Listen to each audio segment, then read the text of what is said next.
quê. Mas vamos lá. Qual que era a fraqueza estrutural de Roma? Roma chegou no momento de várias conquistas territoriais, chegou no limite da extensão. Ou seja, conquistou tanta terra que era melhor cuidar do que já tinha do que continuar conquistando mais terras. Nesse momento de auge, Roma vivia uma estrutura econômica sustentada pelo trabalho escravo. Todos os prisioneiros de guerra serviam como massa, de mão de obra para sustentar a economia romana. Então, tudo que era trabalho era feito por escravos. Isso gerou problemas na sociedade, porque os plebeus, cidadãos mais pobres, eles ficaram, de certa forma, sem emprego. E também, como eles participavam das guerras de conquista, muitas vezes eles voltavam depois de muitos anos e viam sua pequena propriedade com problemas ali, toda devastada. Ele acabava vendendo a sua pequena propriedade e se tornava um elemento instável na sociedade romana. O plebeu se tornava ali um cidadão que não tinha uma determinada posição, só que ele era cidadão livre, ele era cidadão romano. E aí por isso que o Império Romano precisou fazer uma política para conter manifestações, revoltas, e aí foi criada a famosa política do pão e circo. O que é a política do pão e circo? Os senadores romanos e também os imperadores romanos, a partir de várias construções de arenas e anfiteatros, produziram aí espetáculos gratuitos à população mais pobre. Então eram festas que aconteciam, se a gente for pensar no calendário de um ano, de 365 dias, 240 eram de festas nos circos romanos, onde aconteciam as famosas guerras entre gladiadores. E aí a população, vendo aquele espetáculo, e se alimentando, por isso que essa política do pão, ou seja, com o mínimo possível para ela conseguir sobreviver, então o Estado romano garantiu o pão e o circo. E, de certa forma, as populações mais instáveis, que não tinham trabalho, que não tinham terra, ficavam, de certa forma, ali sendo conduzidos pelo Estado romano. Lógico que uma política como essa, ela precisa de muita força para continuar por muito tempo. E aí que está o problema de Roma. Chega um momento que o Império Romano não vai conseguir ali dar tudo isso à população romana e vai chegar ao fim os recursos. E aí, lógico que vai ter esse problema estrutural na economia. Mas antes de falar disso, importante também mencionar o cristianismo nesse período, que vai ser o fundamento, um dos fundamentos da aula de hoje, quando a gente fala de Idade Média, a gente tem que falar do nascimento do cristianismo. Então veja, o cristianismo, lógico, não nasce no Império Romano, ele vai nascer numa região do Oriente Médio, com Jesus Cristo, cidade de Nazaré, de Jerusalém. Mas o mais importante é falar depois de tudo que você já conhece da história de Cristo, o importante trabalho dos apóstolos, dos discípulos de Cristo que vai disseminar as boas novas. E lógico que isso vai penetrando devagarinho em várias regiões do Império Romano. Próprias cartas que foram feitas por Paulo, cartas aos romanos, cartas aos tessalonicenses, cartas aos coríntios, todas essas comunidades cristãs dentro do Império Romano. Lógico que eles eram perseguidos no início, e muitos cristãos eram até atrações nos circos romanos, nas arenas onde aconteciam as guerras entre gladiadores, eram oferecidos para a morte em sacrifício. Veja que os cristãos eles eram muito perseguidos pelas autoridades romanas, até mesmo porque o cristianismo se opunha ao paganismo, que era a religião romana nesse período. Então, todos os problemas que aconteciam, pode ser um período de seca, um período de dificuldade econômica, os imperadores começavam a culpar os cristãos. Então, por isso, aconteceram várias perseguições a esse povo também. A primeira aconteceu no governo de Nero, que teria supostamente colocado fogo em um bairro de Roma e culpado os cristãos. Para ele, os deuses romanos estavam insatisfeitos com a presença dos cristãos ali. E muitos cristãos eram perseguidos e levados até essas arenas e soltados com feras, ursos, leões, tigres, e também serviam como espetáculo ali, eram usados para a morte, para entreter principalmente a população romana, como eu falei para você, dessa política do pão e circo. Veja, esse é o final do Império Romano. Tudo isso que está acontecendo mostra para a gente que o Império, mesmo grandioso, vai sofrer depois de um determinado tempo com a falta de recursos.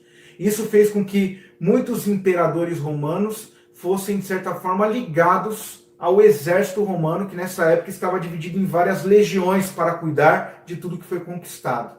Mas aos poucos, essas legiões elas também não vão ser pagas pelo Império Romano, que está sofrendo de problemas econômicos. Logo, essas legiões do exército vão se voltar com os próprios romanos. E daí está o segundo fator.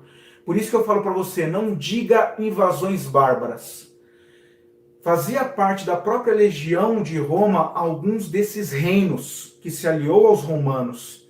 Eles falavam um dialeto diferente, por isso, para os romanos era como se fosse um bar, e aí os romanos apelidaram eles de bárbaros, mas simplesmente porque eles falavam um idioma diferente. Então é mais correto, em vez de bárbaros, a gente chamar de germânicos, povos não romanos. E não foram invasões, porque Roma, já que não conseguia pagar as legiões do exército romano que estavam ligados ao Estado romano, lógico que essas legiões se voltaram. Então aconteceu muito mais migrações do que invasões. Então vamos estudar tudo isso para falar para você do Império Romano, que caiu de morte matada e morte morrida. Fraquezas estruturais que eu mostrei para vocês, os problemas econômicos e principalmente aí essas migrações germânicas, que era composto de povos das próprias legiões do exército romano que estavam não sendo pagas. Então, tudo isso gerou o fim do Império Romano, que acabou definitivamente no ano de 476, após a deposição do último imperador romano do Ocidente, chamado Rômulo Augusto. Então, aí está o fim do Império Romano, e todos esses povos que vocês já ouviram falar, considerados bárbaros, Então, suevos, burgúndios, anglo-saxões, jutos, alanos, todos esses povos, eles faziam parte, de certa forma, das legiões do exército romano, que estão agora querendo parte do Império e vão formar os seus reinos. O mais importante dos reinos que vão ser formados agora é o Reino Franco. Então, toda essa parte introdutória para vocês entenderem o fim do Império Romano, e agora a gente vai focar na aula de hoje para falar de algumas instituições que são importantes para a gente entender a Idade Média. E são 3 que eu vou apresentar para vocês. A primeira delas é chamada de comitatus. Esses povos germânicos que eu acabei de falar para você, e não bárbaros, vocês já entenderam a diferença. Esses povos germânicos, eles tinham uma organização onde o líder, o chefe guerreiro, ele coordenava um grupo de soldados. A relação de comitatus é uma relação de rei, de chefe, para os seus subordinados. Ele deve lealdade. Então existe uma reciprocidade do líder e dos comandados. Isso vai ser chamado, na Idade Média, de relação de suzerania e vassalagem. Essa relação de suzerania e vassalagem é a relação que existia entre o chefe germânico e todos os guerreiros. Então isso aconteceu no Reino Franco, por exemplo. Essa instituição já era comum nos reinos germânicos que vão dominar o outrora Império Romano, que está já desfalido, já está morto praticamente. Agora vamos lá. O colonato, então olha, essa instituição, o comitatus, ela vem dos povos germânicos. Então a contribuição dos germânicos é a nova organização da sociedade. Lá em Roma vocês estudaram comigo patrícios, clientes, plebeus e escravos. Agora a sociedade ela está modificando e nós temos agora suzeranos e vassalos nesses reinos. Então existe uma relação de hierarquia entre nobres. Esses reinos agora vai trazer uma nova composição da sociedade no seio de uma nobreza. São aqueles agora donos de reinos, donos de feudos. Veja aí como isso é importante. Vai dar origem ao sistema feudal. Mas vamos lá. Colonato. O colonato ele vem de um imperador romano chamado Diocleciano. O Diocleciano, ele já estava vendo que Roma estava passando por algumas dificuldades estruturais, principalmente problemas econômicos, e aí ele institui o colonato. O que seria o colonato? Seria como se fosse um arrendamento de terra. Com medo dos plebeus que estavam vivendo da política do pão e circo, eles começarem a fazer mais manifestações cada vez mais difíceis ao Império Romano, ele fez o colonato. O colonato seria um arrendamento. As pessoas que tinham muita terra né, os grandes patrícios, os grandes proprietários, eles eram obrigados agora a desfazer, né, a sua grande propriedade em lotes menores para receber os mais pobres. Veja, aqueles que não tinham terra nem trabalho. Então a terra, ela vai ser dividida em vários lotezinhos.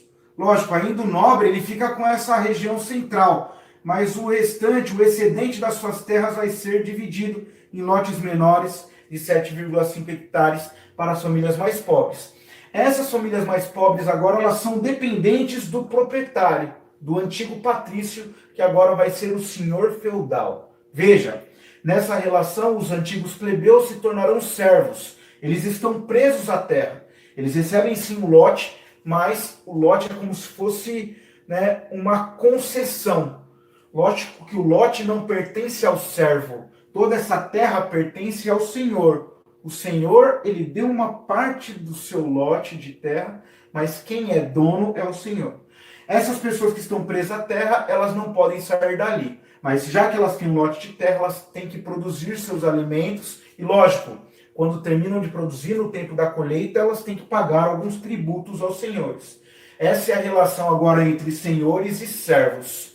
Veja, duas instituições importantes. Uma dos povos germânicos, que deu origem à nova sociedade no seio da nobreza. Essa relação de suzerania e vassalagem. Nos reinos, por exemplo, o reino franco, nós temos lá Clovis, que era o rei franco, todos os seus subordinados prestavam lealdade ao chefe. Nós temos essa relação de suzerania e vassalagem entre os nobres. Estamos falando de rei, estamos falando de cavaleiros, estamos falando de condes, de marquês, de barão. Então há uma relação no seio da nobreza. Agora existe uma outra relação social que vem do colonato. Né? O senhor, o antigo patrício, agora ele vai ser o senhor feudal, o dono dessa grande propriedade. E agora quem vive aqui em lotes menores são os antigos plebeus, que são os camponeses. São os trabalhadores que vão viver da terra, do que produzem em sua terra. São os servos.